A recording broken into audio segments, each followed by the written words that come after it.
नमस्कार दोस्तों, स्वागत है आप सबका टेक्निकल थर्सडे के इस नए एपिसोड पर। आज के एपिसोड में हम बात करेंगे हमारे ऑल्टरनेटिव चार्ट टाइप्स के बारे में, जहां पर मैंने पिछले एपिसोड में आपको बताया था हाइकनाशी के बारे में। और आज हम बात करेंगे उस ऑल्टरनेटिव चार्ट पैटर्न के बारे में जिसको आप जानते हो रेनको के नाम से। तो आज का वीडियो डिटेल में देखिए, अंत तक देखिए, क्योंकि मैं आपको बताऊंगा कि रेनको कैसे आपकी हेल्प कर सकता है ट्रेडिंग में, और कैसे ये एक बेटर ऑप्शन हो सकता है आपके लिए जब आप कोई भी ट्रेंड को पकड़ना चाहते हैं। तो चलिए चालू करते हैं आज का टेक्निकल थर्सडे।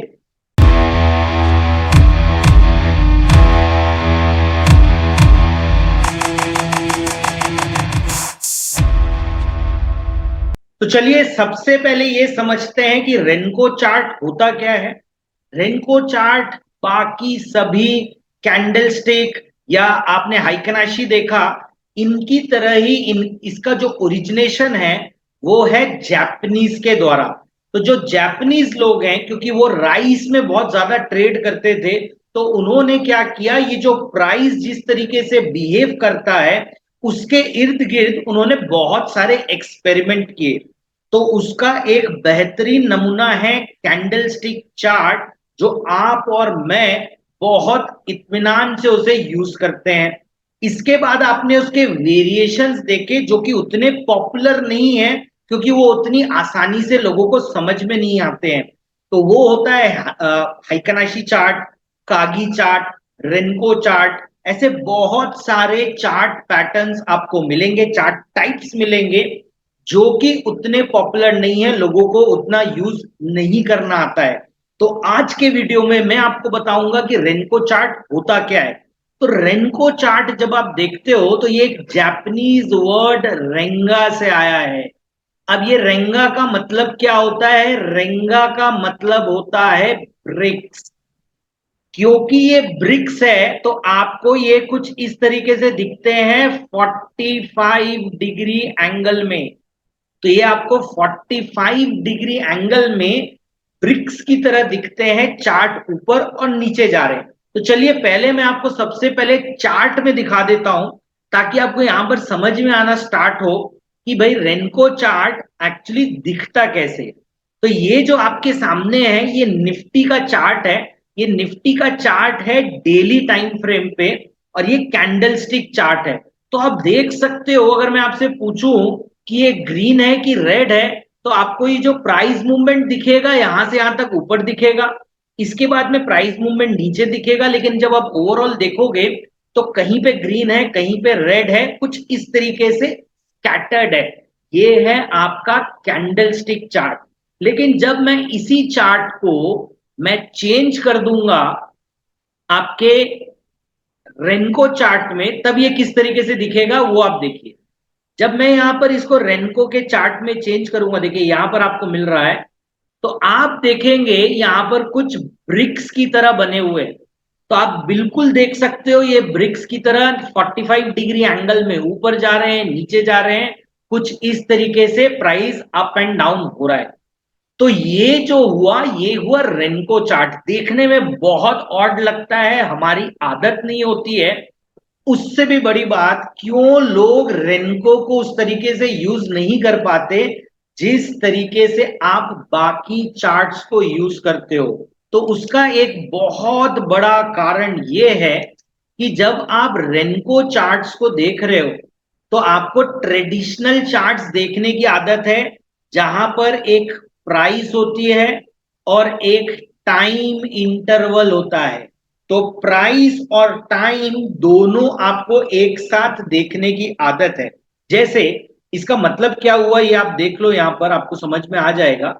जब मैं इसे वापस से कैंडल स्टिक में कन्वर्ट करता हूं तो आपको इसकी सिचुएशन समझ में आएगी कि ये मैं क्या कहने की कोशिश कर रहा हूं। यहां पे आप क्लियरली देख सकते हो कि जो प्राइसेस हैं, यहां पर आपको प्राइसेस दिख रहे हैं, अलग अलग लेवल के प्राइसेस दिख रहे हैं। ये आपके प्राइस हो गए, और आपको यहां पर टाइम पीरियड्स दिख रहे हैं। ये आपका टाइम पीरियड हो गया, राइट। तो जब आप ये कैंडल देखते हो तो ये कैंडल आपको पर डे की दिखा रही है, तो आपको daily wise open high low close ये आपको दिखता है। लेकिन जब आप इसी को रेनको चार्ट्स में देखते हो तो आपको ये नहीं दिखता, आपको ये कुछ इस तरीके से दिखता है। और यहां पर आप प्राइस को अगर, यहां पे आपको प्राइस तो दिख रही है, आपको यहां पर प्राइस तो दिख रही है, बट क्या आपको यहां पर पीरियड समझ में आ रहे हैं? तो यहां पर प्राइस ही इंपॉर्टेंट है, आपका पीरियड नहीं। सबसे पहले आपको यह समझना है। तो देखिए होता क्या है, लोग कंपैरिजन करते हैं आपके सामने में सेंसेशनलाइज करने के लिए चीजों को। आपको यह कहा जाता है कि रेनको बहुत बढ़िया है या हाइकनाशी बहुत बढ़िया है, ये नॉइस को एकदम हटा देता है, दीज आर नॉइसलेस चार्ट। तो अब आप क्या करते हो, आप अपने लाइन चार्ट को, बार चार्ट को, कैंडलस्टिक चार्ट को डंप कर देते हो। तो देखिए दोस्तों, एक बहुत बड़ी बीमारी है जो सब जगह फैली हुई है और ये कॉमन है, ऐसा नहीं है कि आप अकेले इसके शिकार होते हो।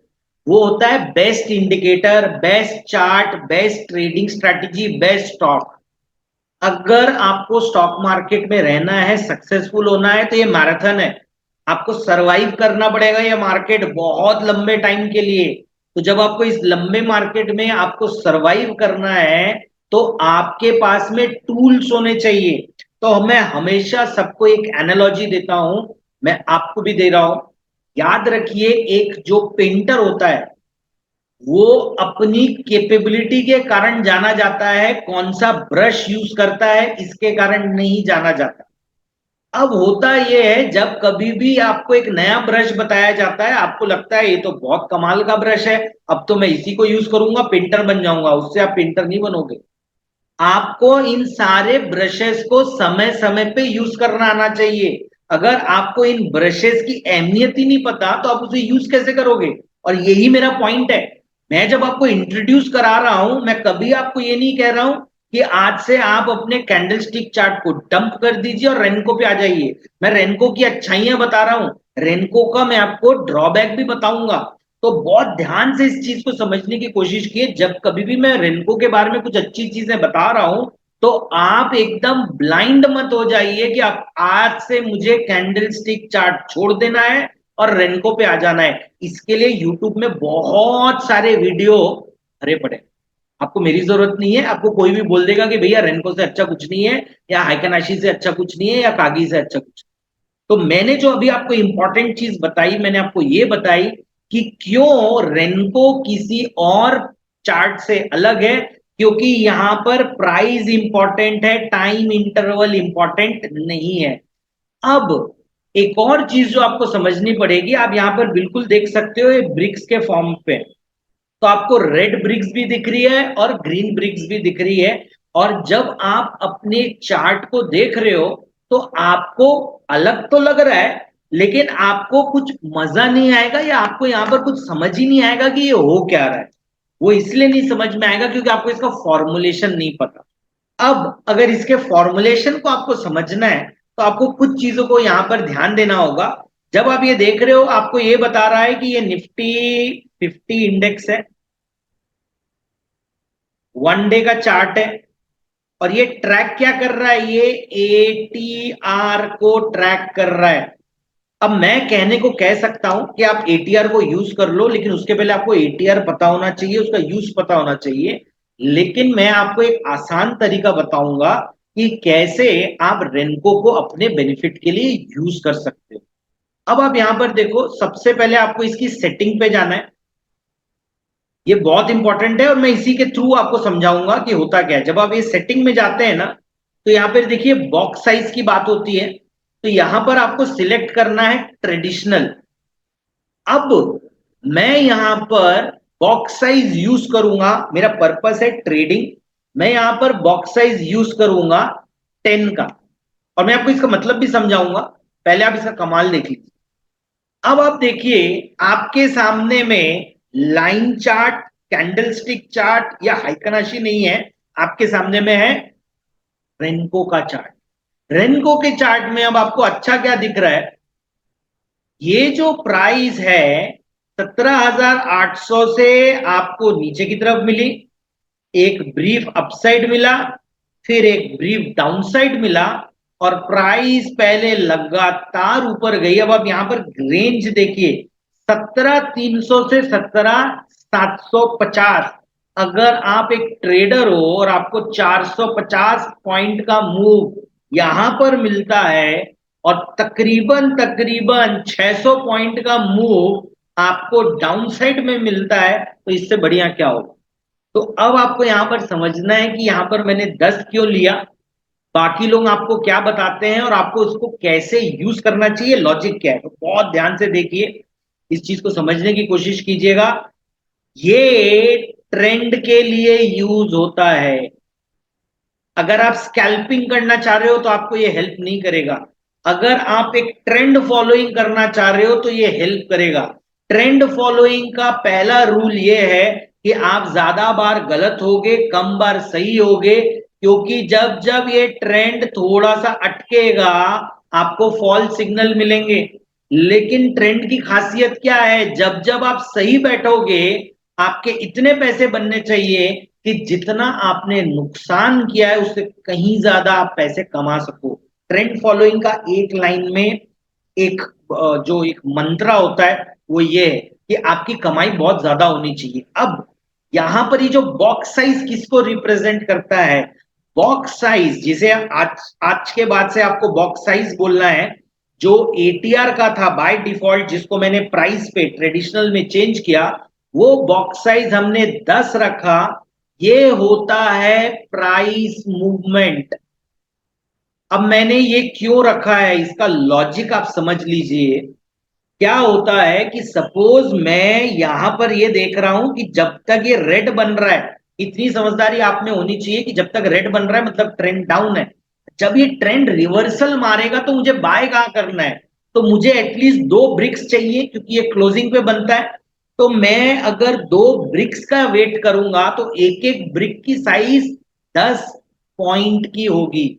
तो निफ्टी में 10 पॉइंट की दो ब्रिक तो मुझे चाहिए ही चाहिए कंफर्मेशन के लिए। और ये जो पिछली 10 पॉइंट की ब्रिक है वो मेरा काम करेगी स्टॉप लॉस के लिए। तो अब आप देखिए मेरा 30 पॉइंट का स्टॉप लॉस था और यहां पर आपको जो अपसाइड मिल रहा है 300 350 पॉइंट मिल रहा है। तो ये जो आपको प्राइस मूवमेंट एक तरफा मिला उसके लिए जो आप रिस्क लोगे उसको डिवाइडेड बाय 3 अगर आप करोगे तब आपका बॉक्स साइज आएगा। ये मेरा तरीका है, ये आपको कहीं और नहीं मिलेगा, क्योंकि अगर आप नॉर्मली देखोगे तो नॉर्मली आपको ये मिलता है कि आप 20 का रख लो, निफ्टी में 30 का रख लो, कुछ इस तरीके से आर्बिट्रेरी नंबर आपको देके छोड़ दिया जाता है। मैं आपको क्लियरली बोल रहा हूं जितने का लॉस आप डाइजेस्ट कर सकते हो उतना डिवाइडेड बाय 3 आपका बॉक्स साइज होना चाहिए, जो सेटअप हम देख रहे हैं। ठीक है। अब यहां पर आपके लिए बहुत सारी चीजें अब क्लियर हो चुकी हैं। क्या क्या क्लियर हो चुका है, अगर आपको ट्रेंड पकड़ना है तो आपको मिनिमम दो ब्रेक का कंफर्मेशन चाहिए और एक ब्रेक नीचे जहां से कंफर्मेशन स्टार्ट हुआ है वो आपका स्टॉप लॉस होगा। तो आपका टोटल में 3 ब्रेक आपको चाहिए और ये 3 ब्रेक आपको एंट्री दे देंगे। इसके बाद जो आपका एग्जिट होगा वो तब होता है जब वापस से ये 2 ब्रेक ऑपोजिट डायरेक्शन पे बनाए। तो अब आप ये कहोगे कि भाई यहां से यहां तक तो ठीक है, लेकिन मैंने यहां पे एंट्री की, यहां पे एग्जिट किया, बहुत तो नहीं कमाया। लेकिन आपने अगर बहुत नहीं कमाया तो बहुत गंवाया भी नहीं है। और दूसरा, अगर आप 300 पॉइंट का मूव एक बार कैप्चर कर लेते हो और 30 रुपए का स्टॉप लॉस आप हमेशा मेंटेन करते हो, आपको 10 गलत ट्रेड लगेगी अपना एक बार का कमाया हुआ खोने में। लेकिन हम क्या करते हैं, जब कमाते हैं तो इतना सा कमाते हैं और गंवाने में नो लिमिट, हम बिना लिमिट के खेलेंगे। तो ध्यान रखिए, अगर आपने प्रॉपर स्टॉप लॉस लगाया, आप एक बार दो बार तीन बार भी गलत होते हो तो आपको हिम्मत नहीं हारनी है। अगर आप एक बार ट्रेंड पकड़ लोगे तो ये बहुत जबरदस्त तरीके से आपको बेनिफिट कर सकता है। अब क्या ये सिर्फ और सिर्फ निफ्टी में काम करेगा? जी नहीं, ये आपका काम कर सकता है सिल्वर में भी। सिल्वर में इन द सेंस मैं आपको ये बताने की कोशिश कर रहा हूं ये कहीं पे भी काम कर सकता है, ठीक है। अब मैंने लगाया है सिल्वर माइक्रो का चार्ट। अब आपको समझ में आएगा कि ये सिलेक्शन इतना इंपॉर्टेंट क्यों है। अब जब आप ये देखोगे तो आप यहां पर देखोगे ये तो लगातार गिर रहा है। अब इसमें ट्रेड कैसे करना है? ट्रेड आपको इसलिए आप नहीं कर पाओगे क्योंकि आपने यहाँ पे 10 पॉइंट का लगा के रखा है। सिल्वर में क्या आप 30 रुपए का स्टॉप लॉस के साथ ट्रेड करते हो? बिल्कुल भी नहीं। सिल्वर में अगर आप ट्रेड कर रहे हो सिल्वर माइक्रो में, तो एटलीस्ट आप 500 से 600 पॉइंट के रिस्क के साथ आते हो। तो अब आपको समझ में आना चाहिए कि यहां पर मुझे अब करना क्या पड़ेगा। मुझे अब यहां पर चेंज करना पड़ेगा अपने नंबर्स को, और उसको मैं मिनिमम 200 पर लेकर आता हूं। आप 500 भी रखोगे तो भी कोई दिक्कत नहीं है, लेकिन मैं यहाँ पे 200 पे रख रहा हूं। अगर आप यहाँ पे 200 पे रखते हो तो अब आपको यहां पर एक चीज दिखेगी, वो ये देखिए। जब आप यहां से यहां तक देख रहे हो, देखिए, जब आप यहां से यहां तक देख रहे हो, ये इसने आपको बाय कब देना चालू किया और सेल कब देना चालू किया, आप उसको देखिए। अब आप यहां पर आइए। अब अगर आप यहां पर प्राइस देखते हो तो ये तकरीबन तकरीबन है 56,500 के आसपास। इसने वन वे आपको मूवमेंट दिया है 62 के आसपास, यानी तकरीबन 6,000 पॉइंट्स है। इसके बाद आप एग्जिट करते हो। अगर आपने सेल किया आपका स्टॉप लॉस हिट होगा। अगर आप वन वे बाय कर रहे हो तो आप वापिस से यहाँ पे बाय करते हो, आपका एग्जिट यहाँ पे हो जाता है। आप मात्र शायद 1,000 पॉइंट बनाओगे। अगर आपने वापस से यहां पर बाय किया, अब आप देखोगे आपके तकरीबन तकरीबन 3,000 पॉइंट बन रहे हैं। फिर आप यहां पर एग्जिट करोगे, अगर आप फिर बाय करते हो तो आपके वापस से 3 से 4,000 पॉइंट बन रहे हैं। लेकिन अब मैंने आपको क्या कहा था, मैं आपको ड्रॉबैक भी बताऊंगा। जब जब आपके द्वारा सिलेक्ट किया हुआ बॉक्स साइज मैच नहीं करेगा ट्रेंड के साथ, तब तक आप एक चीज नोटिस करोगे कि ये आपको कंफ्यूजन भी देगा। तो आप देख सकते हो क्लियरली यहां पर कि एक बड़ी रेंज है कंफ्यूजन की जो आपको कभी भी आ सकती है। अगर आप कोई भी यूट्यूब चैनल या कुछ भी देखते हो ना, तो इशू क्या होता है, जब कभी भी कोई आपको बताता है तो सिर्फ अच्छा अच्छा बता देता है, उसकी दिक्कतें नहीं बताता। क्योंकि आपको दिक्कतें नहीं पता होती या आपने वो एग्जाम्पल भी नहीं देखा होता है, तो आपके लिए एकदम से वो झटका होता है और आपको ट्रस्ट इश्यूज आ जाता है। ठीक है। लेकिन देखिए ये वो वाला समय है जब 200 पॉइंट आपको नहीं दे रहा है, लेकिन अब देखिए वापस से ये ट्रेंड आपको नीचे की तरफ। तो ये फायदा और नुकसान होता है। और चलिए मैं आपको यहीं पे बता देता हूं कि जब मैंने आपको 500 पॉइंट कहा था कि आप 500 पॉइंट लगा सकते हो, लेकिन ध्यान रखिए अगर आप 500 पॉइंट लगाते हो तो आपका रिस्क 1,500 रुपए का है। 1,500 रुपए सिल्वर माइक्रो में एक बार में 1,500 रुपए। लेकिन अगर आप यही चीज सिल्वर मिनी में करोगे तो ये 7,500 रुपए का रिस्क होता है। ठीक है, जो हर कोई शायद न लेना चाहे। इसलिए मैंने आपको छोटा टाइम फ्रेम बताया था। अब जब मैं इसी टाइम फ्रेम को 500 पॉइंट का कर दूंगा, आप एक चीज नोटिस करोगे ये बहुत बेहतरीन तरीके से काम करेगा। अब आप यहां पर देखिए कि आपको किस तरीके से इसने मूवमेंट्स दिए। एंट्री आपकी यहां पे या यहां पे होगी 56,000 पे। आपका एग्जिट, पहला एग्जिट होगा सेम 6,000 पॉइंट्स। इसके बाद अगर आपकी एंट्री यहां पर होती है 2 पॉइंट के ऊपर, आप लगातार देखोगे यहां से इसने तकरीबन आपको 8,000 पॉइंट दी। इसके बाद से ये जो सेल सिग्नल है 68 के ऊपर से स्टार्ट होता है और ये आज तक आपको सेल सिग्नल दे रहा है। तो इस चीज को आपको ध्यान पे रखना है कि जब कभी भी इस तरीके का माहौल बनता है आपको ट्रेंड पता चलता है, लेकिन ट्रेंड के साथ हमेशा एक ड्रॉबैक है जो आपको हर जगह मिलेगा, जो आपको मूविंग एवरेज में भी मिलता है, आपको एडीएक्स में भी मिलता है, बहुत सारी जगह मिलता है। जब जब ट्रेंड नहीं रहेगा या ट्रेंड कंफ्यूज हो रहा है तो आपको आपका चार्ट भी कंफ्यूज करेगा। जो चीज मैंने आपको हाइकनाशी में बोली थी, सेम चीज मैं आपको बोल रहा हूं इसको आप नॉर्मली यूज नहीं करेंगे, आप तभी यूज करेंगे जब आप ट्रेंड ट्रेड करना चाहते हैं। और ट्रेंड ट्रेड करने का सबसे अच्छा तरीका होता है अपनी पोजीशन साइजिंग रखिए छोटी, ताकि आप लंबा ट्रेंड आसानी से पकड़ सको। और जब जब आपको ये उल्टा मारेगा तो आपका जो रिस्क होगा वो हायर साइड में नहीं होगा, वो लोअर साइड। तो इस चीज को आप ध्यान पे रखिएगा और उसके हिसाब से आपको ट्रेड करना है। तो देखिए दोस्तों, मैंने स्टार्ट तो कर दिया है रेनको। रेनको भी अपने आप में बहुत बड़ा है। सालों हमको लगते हैं इन चीजों को पढ़ने समझने में। मेरी कोशिश रहती है कि मैं आपको बहुत छोटे से, बहुत आसानी से, बहुत कम समय पे इसका जिस्ट दे सकूं। यहां पर मैं आपसे एक ही चीज की रिक्वेस्ट करूंगा, अगर आपको कोई भी चीज नहीं समझ में आ रही है, आप मुझे कमेंट बॉक्स पर लिख के बताइए। मुझे समझ में आना चाहिए कि कहाँ पे आप अटक रहे हो। आपके कमेंट्स को पढ़कर मुझे समझ में आएगा आप कहाँ अटक रहे हो, मैं वहां पर आपकी हेल्प कर पाऊंगा। तो जैसे मैंने आपको यहाँ पर दिखाया दो एग्जाम्पल के थ्रू, निफ्टी और सिल्वर के थ्रू, आप किसी भी एसेट क्लास में इसको अप्लाई कर सकते हो। एक ही चीज है, आपको बॉक्स साइज जो है ना वो रखना बहुत अच्छे से आना चाहिए। अगर आपने बॉक्स साइज अच्छे से सिलेक्ट किया है तो आपकी सारी गलतियां जो है, जो अभी तक आप करते आ रहे हो, बहुत मिनिमाइज हो जाएगी। और आप देख रहे हो कि ये 1:3, 1:4 अचीव करना अब सपना नहीं रहेगा, हकीकत में कन्वर्ट होगा। तो दोस्तों, उम्मीद करता हूं आपको हमारा ये वीडियो पसंद आया होगा। अगर आपको ये वीडियो पसंद आ रहे हैं, ये सीरीज पसंद आ रही है, तो पूरी सीरीज देखिए टेक्निकल थर्सडे की। दोस्तों के साथ शेयर कीजिए। अगर अभी तक आपने सब्सक्राइब नहीं किया है तो प्लीज इसे सब्सक्राइब कीजिए, ताकि हमें वो कॉन्फिडेंस मिले, वो हमें एक एंथुजियाज्म मिले, ताकि मैं आपके सामने नए नए कंटेंट आपके सामने ला सकूं।